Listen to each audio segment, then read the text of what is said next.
Nah, sekarang di bahasa Turki itu ada istilah seperti ini. Ini apa sih pengertiannya ya? Kalau secara bahasa itu artinya kalimat nominal ya, kalimat nominal. Jadi kalau di nominal, nominal. Nah ya, mohon maaf ya. Oke.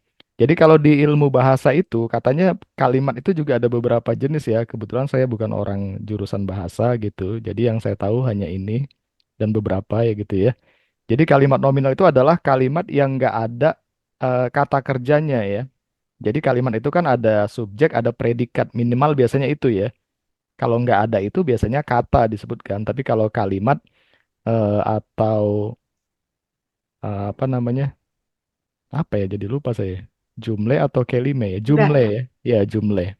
Soalnya satu lagi kata itu kelime kayak kalimat gitu. Jadi sering kebalik sih. Ya. Jumle kalau di bahasa Bisa. ini di bahasa Turki makanya jumleleri ya. Itu minimal ada subjek, ada predikatnya juga. Nah, seperti itu ya. Nah, jadi kebetulan di sini predikatnya Sendok, itu sendok kecil yang sendok makan, sendok bukan apa namanya? Bukan kata kerja ya. sendok Jadi yang perlu makan perlu di sini diperhatikan di sini, di atas meja, di atas meja. yang perlu diperhatikan di sini adalah bahwasanya di sini yang ada kata benda ya. Isim itu artinya kata benda ya. Kalau tadi Oke. Jadi nggak ada kata kerjanya. Jadi teman-teman perlu perhatikan di sini yang butuh perhatian yaitu kata benda. Sebenarnya kalau saya lihat sih bukan hanya kata benda ya, nanti ada juga kata sifat ya. Cuman saya memang secara bahasanya kurang paham ini ya. Kata sifat juga bisa. Kemudian ada keterangan juga ya, termasuk kata-kata keterangan kayak gitu. Jadi ini ada perbedaan memang dengan bahasa Indonesia. Contohnya kalau ben itu di bahasa Turki artinya saya. Maksudnya ben di bahasa Turki di bahasa Indonesia artinya saya begitu ya. Kalau di bahasa Indonesia saya sebagai apa gitu ya, itu kita cukup bilang aja langsung, nggak ada macam-macam gitu. Contohnya dokter gitu ya. Ini kan ada dua benda nih ya, saya ya subjeknya, kemudian dokter. Itu tadi kata bendanya gitu. Jadi saya dokter, udah selesai gitu aja. Kemudian saya guru, saya baik ya, ada saya, ada baik, udah selesai gitu. Saya ganteng, saya cantik, ya udah masing-masing kata diketemukan udah langsung jadi. Tetapi di bahasa Turki nggak bisa seperti itu ya. Karena bahasa Turki ini bersifat aglutinatif, artinya dia menambahkan akhiran-akhiran untuk membentuk kata bahkan untuk membentuk kalimat yang baru. Kayak gitu. Nah, jadi untuk band ini apa akhiran yang harus kita tambahkan? Akhirannya juga bukan satu ya, tetapi ada empat ya. Ada empat yang bisa kita pilih. Yang pertama ada ini karena tidak ada titiknya, kita bacanya ya. Em, kemudian im, kemudian kemudian Nah, seperti itu. Kapan kita gunakan Ketika huruf vokal terakhir dari kata yang sebelumnya. Jadi kuncinya adalah kalau di bahasa Turki itu, ketika kita menambahkan imbuhan, lihat yang sebelumnya. Ya, lihat yang sebelumnya. Apakah dia kata atau imbuhan juga gitu atau akhiran juga itu kita lihat gitu ya. Jadi yang sebelumnya itu apa huruf vokal terakhirnya? Huruf vokal di bahasa Turki ada 8 ya. A, I, O, U, dan E. Nah, seperti itu. Jadi kalau huruf vokal terakhir dari kata yang sebelumnya itu adalah A atau kita tambahkannya em. Tapi kalau huruf vokal terakhirnya atau I, kita tambahkannya im. Nah, kalau huruf vokal terakhirnya O atau U, kita tambahkannya Dan apabila huruf vokal terakhirnya atau kita tambahkannya Nah, seperti itu. Sampai di sini teman-teman ada yang paham? Maaf ya, ada yang nggak paham maksudnya? Atau ada yang kurang jelas mungkin sebelum kita Paham, lanjutkan? Kak. jelas. Jelas ya, oke. Kalau ada yang nggak jelas, jangan sungkan-sungkan ya Kak ya. Oh iya izin ya, izin Iya. saya panggil lagi. Saya panggil semuanya yang perempuan saya panggil kakak, yang laki-laki mas atau abang ya. Karena saya nggak bisa mengingat semuanya ya. orangnya seperti apa, kemudian usianya. Jadi mohon maaf ya, usia kita nggak jauh berbeda mungkin ya. Ya, jadi saya anggap aja saya panggil kakak ya. Mohon izin semuanya sekali lagi ya, supaya bisa sama semua. Oke, kalau ada yang nggak jelas ya teman-teman, jangan sungkan bertanya, karena menurut saya ini adalah hal yang penting kalau di bahasa Turki. Jadi kita nggak bisa sembarangan, kita nggak bisa bilang eh, Ben Güzel contohnya. Mungkin teman-teman sudah tahu di sini ya. Güzel itu kan artinya cantik ya, cantik gitu ya. Kita nggak bisa bilang Ben Güzel, saya cantik gitu, atau Sen Güzel, kamu cantik. Nggak bisa bilang begitu, karena dia harus ditambahkan akhirannya. Kenapa harus ditambahkan? Karena ketika tidak ditambahin akhiran, itu artinya O. O itu artinya kan dia ya, kalau di bahasa Indonesia.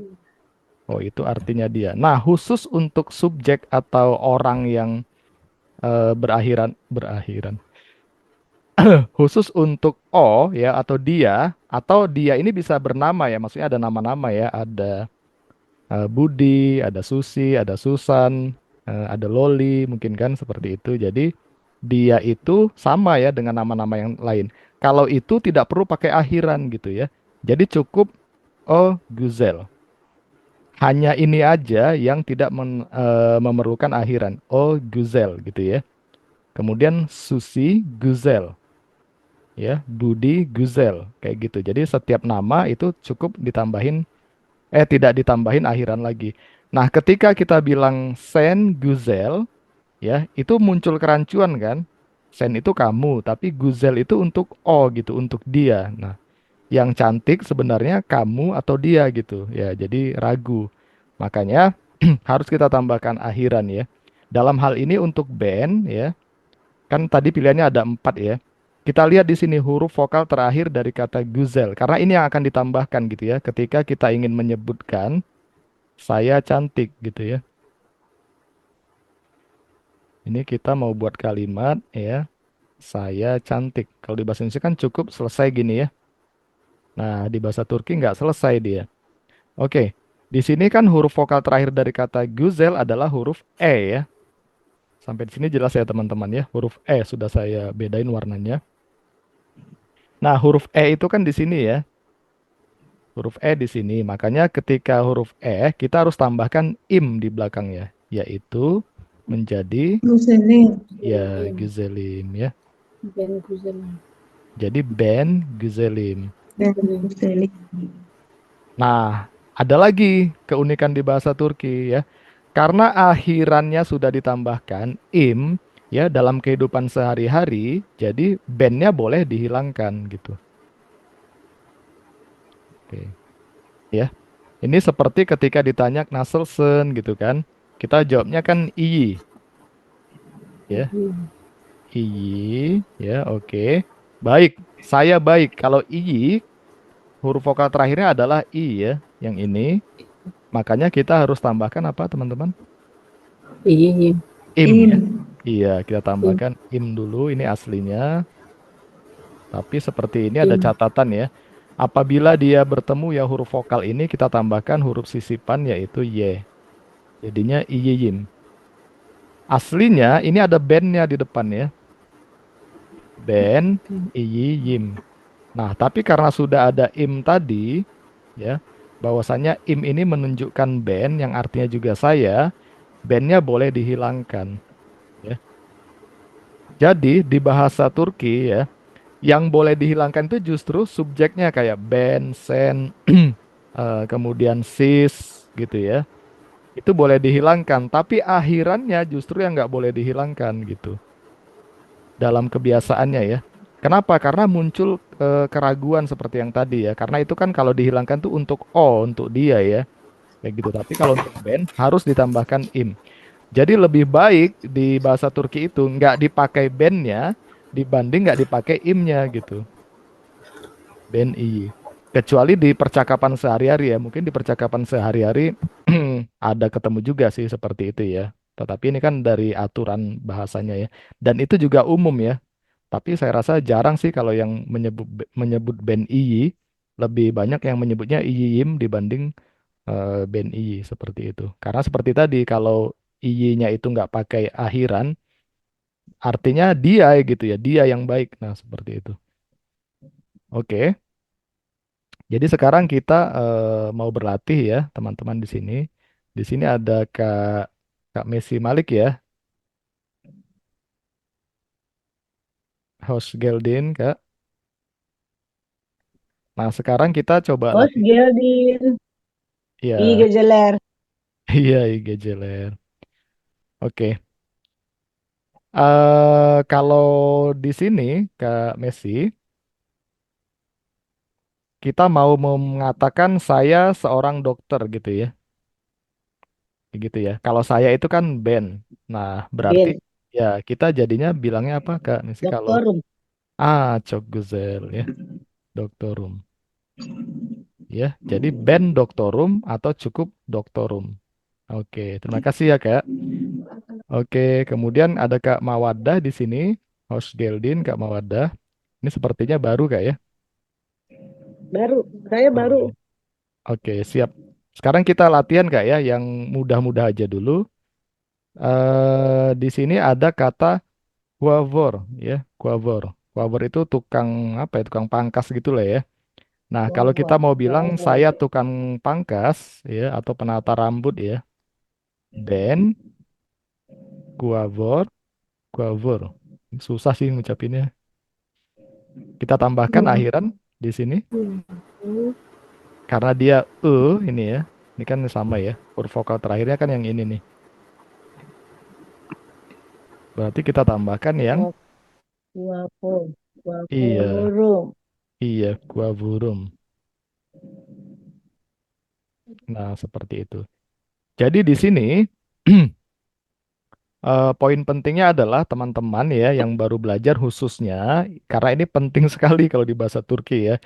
Rasanya nggak afdol, nggak sah gitu kalau nggak ada akhirannya gitu. Itu sih poin pentingnya. Nah, terakhir ya, bukan terakhir, ya terakhir di sini maksudnya. Ini ada kata burada. Kak Sagita ya, Kak Sagita Elvira, boleh bantu Kak. Burada itu artinya di sini ya, di sini. Nah, kalau saya ya, Burada. kalau kita mau bilang saya di sini, berarti Ben, Burada, huruf vokal terakhirnya, Dan Burada dalam. ya, kita tambah ya, karena huruf vokal terakhirnya A ya. Kita tambahkan di sini, ya, ini karena huruf vokal terakhirnya adalah A, ya. Jadi Ben Burada aslinya, tapi karena dia ketemu ya huruf vokal ketemu huruf vokal, kita tambahkan sisipan huruf Y ini ya, menjadi Ben Burada Iya, Yem. Bradayem. Iya, Iya. Yem. Ini huruf E ya. Jadi Ben Buradayem atau kalau dalam kesehariannya biasanya Ben Burdayem, biasanya Burdayem ya. A-nya biasanya nggak dibaca lagi kalau dalam kehidupan sehari-hari di sana sih katanya kayak gitu gitu ya. Kemudian R-nya juga juga tipis ya. R-nya juga tipis jadi Ben Burdayem gitulah kira-kira. Bradayem. Oke, teman-teman yang lain ada yang mau berlatih khususnya bagi teman-teman yang masih baru. Ada yang mau berlatih, silakan. Saya nggak bisa lihat semua nih. Sebut nama ya, karena saya udah udah ramai di sini. Oke, kalau belum ada ini satu, ini nanti siapa yang mau coba? Ini Orenji. Orenji itu artinya murid ya atau siswa.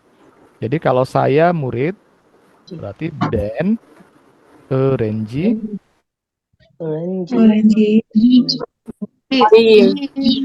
Iya, Jim. Orenjim ya. Karena ini kan huruf Tambah vokal sisipan terakhirnya I. Y. Ya, betul. Kita Iya. kasih I. Aduh, bentar ya teman-teman ya. Oke. Mana kira-kira mudah Orange. ya? Orange Yim. Nah, kayak gitu. Oke. Di sini ada catatan juga ya. Kalau nanti huruf vokal terakhirnya itu huruf vokal lagi maaf. Kalau huruf terakhirnya itu konsonan huruf K, dia berubah menjadi yumusakge. Jadi lebih lembut dia. contohnya ya, contohnya ini. Berat. Contohnya, Melek. betul, melek. Itu ya, melek itu artinya nggak merem berarti ya. Malaikat. Ya, malaikat atau bidadari. Kalau kita mau bilang saya malaikat atau saya bidadari gitu ya, berarti Ben. Oke, satu-satu kita kerjain ya. Pertama kita lihat huruf vokal Iya. terakhirnya E. E di sini berarti kita harus gunakan im ya. Oke, sampai di sini masih jelas ya. Kita gunakan im. Nah, tapi karena dia hurufnya K berubah menjadi yumusak G di sini. Jadi aslinya Yusak. Ben Meleim. Ben Meleim artinya saya bidadari atau saya malaikat. Tetapi di sini akan muncul keraguan juga ya kalau Bidadari. bennya dihilangkan. Ini kan boleh dihilangkan ya, seperti aturan tadi, tidak disebutkan lagi subjeknya, berarti cukup meleim aja. Itu juga bisa berarti malaikatku atau bidadariku gitu. Karena di bahasa Turki, kalau untuk kepemilikan itu ada kata namanya benim. Nah, ini kebetulan sama pula nih akhirannya. Kalau dia berakhir dengan huruf konsonan, ya. Jadi Benim melek. ben meleim adalah saya bidadari atau malaikat ya. Kemudian kalau benim meleim itu malaikatku atau bidadariku. Jadi untuk kita yang pemula khususnya gitu ya, sebaiknya kalau untuk kata-kata yang rancu seperti ini dipakai aja bennya ya, ben meleim ya. Kemudian satu lagi benim meleim karena kalau biasanya kalau meleim ungkapan itu bisa berarti juga bidadariku ya untuk memanggil, untuk panggilan ya, untuk panggilan ke orang-orang yang tersayang juga bisa juga seperti itu. Nah, tapi katanya kalau orang Turkinya dia bisa bedain tuh intonasinya ya ketika tidak pakai ben dan tidak pakai benim ya. Jadi kalau dia mau bilang aku malaikat atau aku bidadari dan bidadariku sama-sama meleim gitu ya, sama-sama meleim. Ini saya bulat aja biar. Tapi intonasinya beda katanya. Intonasinya beda ya. Kalau kita mungkin agak susah sih membedakannya ya. Jadi kalau meleim, meleim, nah gitu biasanya sih itu saya ya artinya saya bidadari meleim gitu dia kayak datar gitu. Tapi kalau meleim agak ada tekanan gitu, nah itu berarti bidadariku gitu. Ya, sama-sama tidak digunakan ben dan benimnya. Tetapi kalau saya pun susah ya Betul, betul. gitu. Ah siapa? Kak ini Kak Dian ada nih ya. Iya, beda intonasi aja. Ah iya benar ya. Ada beda intonasi seperti itu, ya. Tapi kalau kita lihat konteksnya di suatu pembicaraan gitu ya, ada seorang laki-laki manggil kita yang perempuan, contohnya Meleim, dia nggak mungkin maksudnya aku bidadari, pasti maksudnya bidadariku gitu ya. Sayangku lah kayak gitu ya, kira-kira. Oke, teman-teman, sampai di sini ada pertanyaan atau ada yang ingin didiskusikan?